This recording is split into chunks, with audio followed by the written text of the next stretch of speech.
Ready to get hit right in the feels? Here are 19 reasons to watch The Green Mile.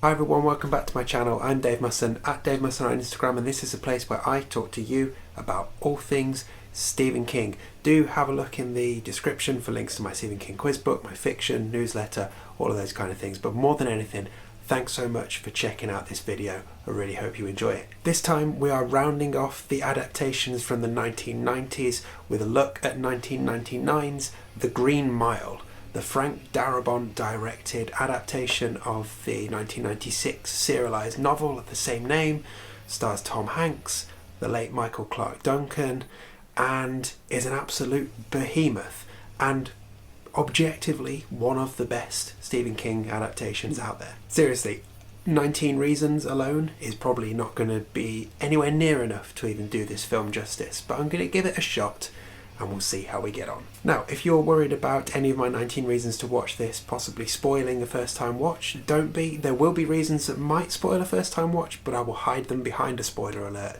so you can bail at that point if you need to. You can just use the timestamp in the description to jump to the outro at that point in the video. Or of course you can just watch the whole thing. Now, at the time of recording, this one only seems to be streaming on Prime in the UK, but it is available to rent and to buy in a bunch of places, including right here on YouTube. So do go and seek it out if you fancy. Okay boss, let's go. Here are 19 reasons to watch The Green Mile.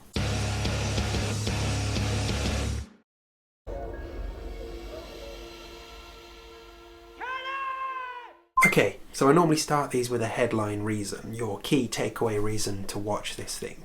But how on earth do I do that for The Green Mile, other than to say, it's fucking brilliant. Very little is lost from the story onto the screen, which you'd expect from a 3-hour adaptation, but it never drags. It is engrossing throughout. The direction's great, the casting is basically perfect, performances are terrific. And it's an ideal one to show to people who think that Stephen King can only do horror. And is all that not enough for you? It's also got Mr. Jingles the mouse in it. What more do you want? That's a goddamn mouse. Yeah. Now, if you're at all familiar with Frank Darabont, you'll know that he loves Stephen King. Probably loves Stephen King even more than I do. So it will be no surprise to you that the original story is given a lot of reverence in this movie, and he clearly had fun working on it. He knocked out the script for this in less than 8 weeks. So what's the hook here? What's the story? Well, it's the same as the book. We're in cell block E of Cold Mountain State Penitentiary. That's death row of that prison. Only they call it the Green Mile there because of the green flooring that lines the walkway to old Sparky, the electric chair. We called ours the Green Mile. The floor was the colour of faded limes. This story takes place in the Depression, and we join the staff of Cell Block E when a new inmate, John Coffey, arrives on the block. And he has been charged with a most hideous crime, a really brutal, horrible double murder of 2 young girls. And yet, he doesn't seem like that kind of monster. He's crying all the time. He's even afraid of the dark. 'Cause I get a little scared in the dark sometimes. The more we see of him, the more we learn there is something quite unusual about John Coffey. More than that, something miraculous in fact. And as we watch the other inmates leave via the electric chair and maybe some new ones coming in, we see all their stories come together, and it is just a wonderful, wonderful movie. Right, let's crack on with the cast, because there's a lot of different people involved in this that need some praise. I'm going to save Michael Clarke Duncan until last and start with Tom Hanks, who was obviously the headline act when it came to this one. So legend has it that Tom Hanks was going to play Andy Dufresne in The Shawshank Redemption, but he ended up plumping for Forrest Gump that year. But there was no hard feelings between him and Frank Darabont, so when the opportunity for Hanks to take up the role of Paul Edgecombe came, he was happy to do it. Also, I've read online that apparently John Travolta was initially offered this role. I'm very glad that didn't happen. Tom Hanks is perfect. This is an excellent performance from him, although let's face it, he is always excellent. But he's got the right emotional balance that you need for this character. He's hard when he needs to be, but he is human as well. And he is a wonderful storyteller for us throughout this movie, and a great leader for his colleagues on Cell Block E, and a great leader for us as viewers as well. He's just that steady presence throughout. He shows depth and emotion when he needs to, and he's just excellent. I've said it already, and I'm going to say it again. Also, fun fact for you. So the bookends of the film, we get old Paul, and that was originally going to be Tom Hanks in makeup, but the makeup didn't look good enough. So instead, they cast Dabbs Greer in this role, in what was his final film role. And like I said, just think, this could have been John Travolta. Nope.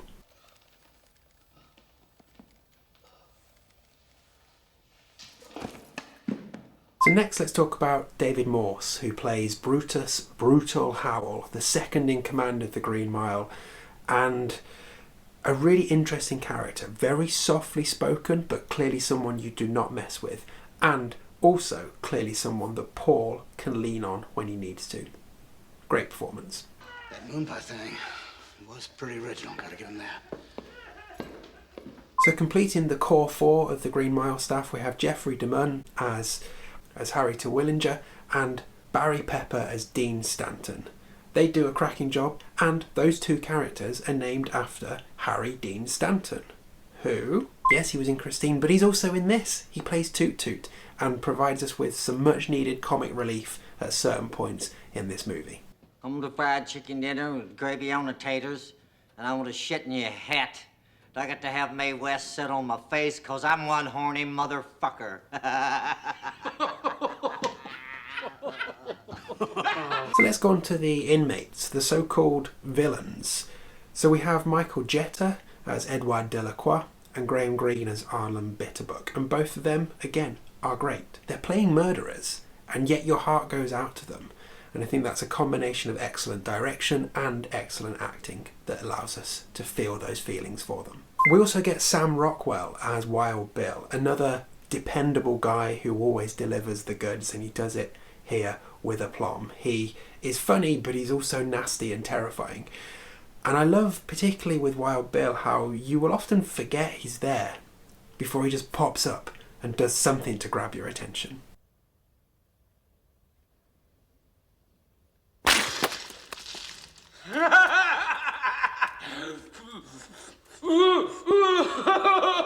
Little black Sambo. Yep. Yes, sir. Yes, sir. How do you do? So I'm going to cover a few members of the cast in one reason here, just because we've still got a lot more to say and we're running out of reasons very quickly. So I enjoyed seeing King adaptation alumni Gary Sinise and William Sadler pop up in this. Oh my God.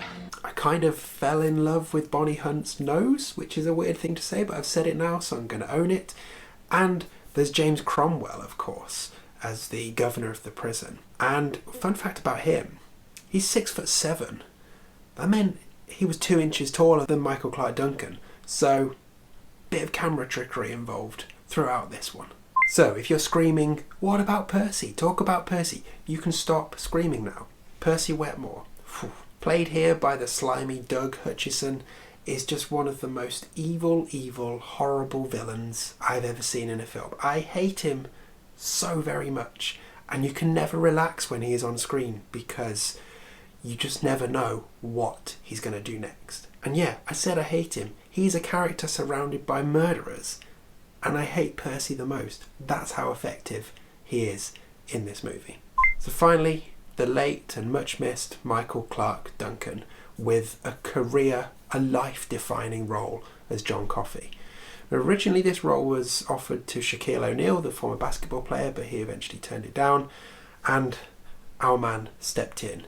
And well, I just can't imagine anybody else doing this, really. He's perfect. His performance is heartfelt, it's captivating, and at times it's harrowing. There's just very little more to add other than this is just a wonderful performance. And I think the fact that he was nominated for the Best Supporting Actor was obviously deserved, but the fact that he didn't win it with this performance, I think more than anything just says a lot about the systemic racism of the people who decide those awards rather than the talent of the actor in question here, because honestly, what more could he have done to win that gong? Incredible, boss. Incredible. So lastly, before spoilers, I want to take another reason to praise Frank Darabont's direction here. Now obviously he is a King superfan, but he knows what he's doing here and he really flexes his muscles across these 3 hours. It's no mean feat to keep you as engaged as you are watching a movie at this length. And there's some really clever stuff he does here. He's quite patient with John Coffey. We see Coffey arrive on the mile early on, but then we don't really see what he's about until a good hour into the film. And he gives us some really dark and horrific moments, but he also balances it out with lots of jovial stuff, almost whimsical stuff, lots of actual funny stuff and drama as well. And this big melting pot sort of comes together in a way where it's quite episodic, but also you never want to press stop or pause at any point. He keeps you hooked throughout, keeps the story moving, and honestly those 3 hours fly by. Really, really excellent job. And the result, I think, is the best Stephen King prison movie. Yep, I've said it. Boy, you under arrest for murder. Okay, from this point onwards, going to be talking about some of my favourite moments, showing a few more clips, things that might ruin a first time watch, so consider this your spoiler alert, and if you need to bail at this point, you can do exactly that. Just check the timestamp for the link to the outro, and I'll see you there. Otherwise, stick around, because I've got a few more reasons for you to watch The Green Mile coming right up. So normally I like to talk about how faithful an adaptation is to the book, but it's Frank Darabont, so we know it's going to be hella faithful. There are a couple of changes. He does away with the bully in the care home for old Paul, and I think that's a smart decision. And when John Coffey makes his night visit to Melinda Moore's, her language is far less vulgar on screen than it is on page. And that's probably a smart decision as well. Pretty much everything else, though, is here. And it's all done perfectly. Okay, time to shout out some favourite scenes. So for a film that is such a heartbreaker and such a core piece of drama, it's not afraid to go dark. The ones that stood out to me, the bad death of Edouard Delacroix truly is a bad death. Absolutely horrific. And also, I kind of mentioned it earlier using the word harrowing with Michael Clarke Duncan's performance, but the scene where we see him with the 2 dead girls, that genuinely sent a shiver down my spine.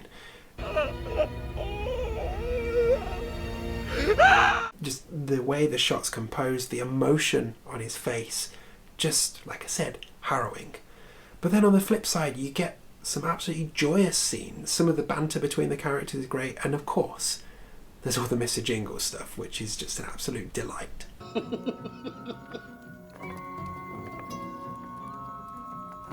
That is one talented mouse. When it comes to my favourite scene, it is another dark one. It's actually that moment just before Dell is going to be electrocuted, where Percy completely shatters the illusion of Mr. Jingles being sent off to some fictional mouseland and tells Dell to his face, moments before he dies, that... So my favourite scene is actually one of the dark ones, and it's where Percy, moments before he's about to execute Dell, shatters any dreams Dell has of Mr. Jingles going off to Mouseville by saying that it was something that the rest of the guards completely made up. It absolutely breaks Dell's heart. He's already terrified enough that Percy is doing the execution, and of course Percy would go on to completely botch it, but for that nasty, horrible little shit to just break his heart right before he dies as well, it just underlines the perverted nature of that character, and it's delivered with that cocky, arrogant little sneer just before he goes on to completely fuck everything up in the execution. And it's just a real gut punch. You kind of don't want Dell to go anyway, but for him to go out like that, with that being the last few words he heard and the final memory he's got before he's cooked alive, like I said, kick in the absolute nuts. Hey, there's no such place. That's just a fairy tale these guys told you to keep you quiet. Just thought you should know, faggot. As for my favourite line, there are so many good ones, but if I'm going to pick one, it has to be the one that you're probably thinking of as well. It's where John Coffey is talking about just how tired he is. It's straight from the page onto the screen, and it's delivered magnificently. Mostly I'm tired of people being ugly to each other. I'm tired of all the pain I feel in here in the world every day. There's too much of it. It's like pieces of glass in my head all the time. Okay, let's get on to links to other King works among the cast and crew and King Easter eggs here. Lots to cover. I'm going to grab my laptop so I don't forget anything. So, see what we got. We've got Frank Darabont, of course, also made The Shawshank and The Mist, and he did a version of The Woman in the Room as well. We've got William Sadler was in both Shawshank and The Mist, along with Jeffrey DeMunn, who was also in Storm of the Century. Gary Sinise was in the 1994 version of The Stand. James Cromwell would go on to be in the 2004 version of Salem's Lot. Harry Dean Stanton was in Christine, as I mentioned. David Morse was in The Langoliers and would later be in Hearts in Atlantis. And Thomas Newman, who did the score for this, also did the score for Shawshank and for the Castle Rock TV series. Now, as for Easter eggs, there's some things I spotted. When Paul and Jan talk about how they're being frisky and saying they've not been that frisky since they were 19. We haven't gone 4 times in one night since we were 19. And did you spot the name of the parish on the date of execution for Bitterbuck's death? Yeah, Claiborne. Very nice touch. Of course, despite having it on my computer, completely forgot to read out the little nod to Is Mr. Jingles rabid? Maybe it's rabid. Oh, yeah. Christ. Obviously a reference to Cujo. Cool. Finally, how to sum this up with my last reason. Honestly, I don't know how, so just go and watch it. It's incredible. I was afraid of the dark. Okay, there we go. 19 reasons for you to watch The Green Mile. Let me know what you thought of that one. Let me know what you think of this movie. What's your favourite moment? Who's your favourite character? All of those kind of things I want to hear. Get involved in the comments. Thank you so much for getting this far. Do check the link in the description for a link to my quiz book, to my fiction, my newsletter, the Constant Writers podcast, all of those kind of things. If you've not subscribed already, maybe consider doing that. And if you are subscribed, tell a friend about this channel so more and more people can come and watch. And as for next time, well, we've finished the 1990s now, haven't we, when it comes to movies and adaptations? So I guess it's time to rank them.